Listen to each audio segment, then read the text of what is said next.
Rangée I, siège 2, avec François Marchessault.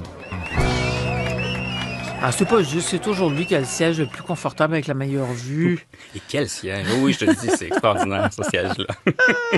François Marchessault, mesdames et messieurs, celui qui va en votre nom voir le spectacle et qui vient après nous en parler, notre auditeur chroniqueur, nous parle aujourd'hui de Marat Tremblay. Marat Tremblay. Et j'ai fait beaucoup de routes, Monique. La première fois que je fais autant de routes pour la chronique, en fait, je me suis rendu dans les Laurentides, dans le village de Val-David. Et tu pars de la Rive-Sud, il faut le préciser. Ouais, je pars de Saint-Jean-sur-Richelieu quand même. Ça alors? Ouais, puis je me suis rendu à Val-David, un tout petit endroit qui s'appelle le Café Bistrot Mouton Noir. Et vraiment, c'est vraiment pas grand. Je pense que s'il rentre 100 personnes là-dedans, c'est beau, bien tassé, là. Et il fait chaud. Il fait chaud. C'était le premier spectacle de la tournée de Marat Tremblay. Et j'étais extrêmement content de la retrouver parce que je pense pas l'avoir vue dans sa tournée, Tu m'intimides. Donc, ça datait quand même des nouvelles lunes. Oui, la dernière fois, je l'avais vue, je effet. l'avais pas vue. Et puis, elle était très contente de nous retrouver aussi. On le sentait. Et les gens dans la salle, c'est même pas une salle, en fait, dans le... C'est tellement petit que c'est pas une salle. Non, c'est le Café de Bistrot. Écoute, c'est vraiment... tous les gens étaient T'as un très... portique ou C'est ça! On était dans le portique. On était 3. Et Marat Tremblay était vraiment, vraiment contente de nous retrouver. Et... C'est génial hein, qu'il y ait des petits lieux comme ça, on rigole là, mais franchement, s'il n'y avait pas ces endroits-là maintenant, parce que ça se fait plus, des spectacles à Montréal. Il y a un papier qui est paru là il y a quelques semaines. Un artiste ne peut pas donner 10 spectacles à Montréal, ça ne se fait plus. Alors, salutations à tous ceux qui tiennent les lieux les plus petits, les plus reculés. C'est très, très, très important. Et pour les gens qui habitent ces contrées, et pour les artistes aussi, évidemment. Oui, et on sent vraiment quand on rentre dans ces lieux-là, justement, que c'est des lieux de la chanson. On est content d'être là et l'artiste est aussi très, très heureux. Marat Tremblay, l'endroit est pas grand, mais la scène encore moins. Je veux dire, il y avait de la difficulté à se déplacer là-dessus, tellement c'est petit. Et donc, Marat Tremblay était vraiment content de nous retrouver. Et après 5 albums, Monique, j'écoutais ça et je me disais, wow, quelle richesse dans ce répertoire-là à Marat Tremblay. Et elle puise dans les 5 albums. Puis c'est vraiment, je passais vraiment de plein d'émotions dans sa manière de les chanter aussi. Ces chansons qui sont un peu plus, qui datent du premier album, disons, du Chihuahua.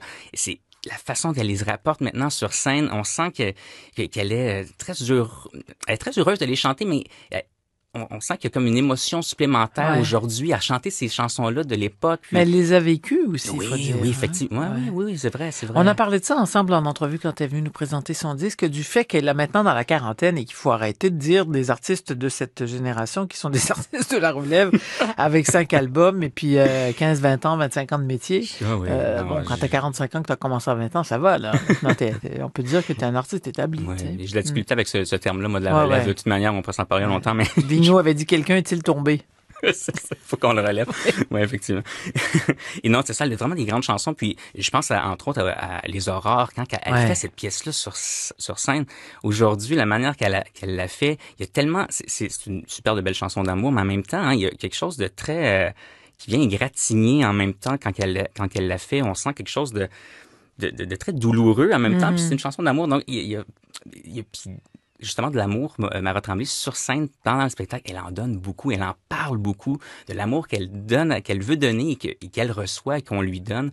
Des fois, on dirait aujourd'hui, c'est un peu tabou parler du mot, juste dire le mot amour, puis elle le dit souvent dans le spectacle, puis on sent qu'il y en a beaucoup. Moi, j'avais le goût, j'étais là dans le spectacle se terminait, je serais resté là pendant toute la nuit à écouter. Elle aurait pu se mettre à chanter des chansons de d'autres artistes. Ah oui. Mais ça, je serais resté là, il faisait chaud. On était bien, mais bon, toute bonne chose, ça a une fin. Oui, évidemment. Ouais. Puis, ce que j'ai pas parlé depuis le début de la saison, Monique, c'est la chance qu'on a au Québec d'avoir une proximité avec nos artistes. Ouais, c'est vrai. Tous les artistes que j'aime et que je décide d'aller voir après le spectacle sont toujours d'une simplicité et d'une grande ouverture à ce qu'on peut leur dire. Et je veux dire aux gens à la maison, gênez-vous pas pour aller dire à l'artiste l'impact qu'ils ont eu dans votre vie, parce que c'est ça un peu leur métier, hein. C'est venir nous toucher. Ils le savent pas à quel point des fois ils viennent nous toucher. Et j'ai raconté à Marat Tremblay, je lui ai fait signer, j'aurais pu faire signer mes 5 albums, mais j'ai décidé de faire le Chihuahua pour l'impact qu'il avait eu dans ma vie. Et je lui disais, c'est le premier album dans ma vie que, première écoute, je l'ai pas aimé. Je lui ai dit, j'ai pas aimé ça, mais c'est le premier album auquel j'ai donné des chances. Tu sais, que j'ai écouté 2, 3, 4, 5, et à un moment donné, wow, je me suis même mis de la musique plus country, plus folk. Puis elle était très, très heureuse d'entendre cette histoire-là, tu sais, parce que parce qu'elle est venue... Et qu'après autant d'années, tu te retrouves là-bas. Là-bas, où je à Val-David. À Val-David, pour aller la voir, puis me ouais. déplacer. Puis j'aime beaucoup créer des événements autour des spectacles et j'étais content justement de me rendre à Val-David, visiter le village, me rendre dans la salle le soir. Et Quand je vous dis que notre François est un passionné, c'était le candidat idéal, on l'a repêché au Francophonie il y a quelques années, on a décidé de l'adopter. Sur la dédicace, je peux le dire, oui. elle signe plein d'amour. Oui. Mara Tremblay. Ouais. François, merci, plein d'amour. C'est beau, hein? C'était déjà une pièce de collection dans ma bibliothèque, c'en est encore un davantage. Hein. Alors, Mara va amorcer sa tournée. En fait, elle l'a déjà amorcée. Les spectacles à venir l'amèneront un peu partout, j'imagine. Oui, elle sera le 28 mars au Boc et Bière de Sherbrooke, le 9 avril au Grand Théâtre de Québec, le 17 avril à la Maison de la Culture de Shawinigan, 29 mai, Maison de la Culture de Waterloo. Pour toutes les dates, maratremblay.com ou visitez la page Facebook, évidemment. François Marchessault, merci beaucoup de tout ça. Merci à toi, Monique.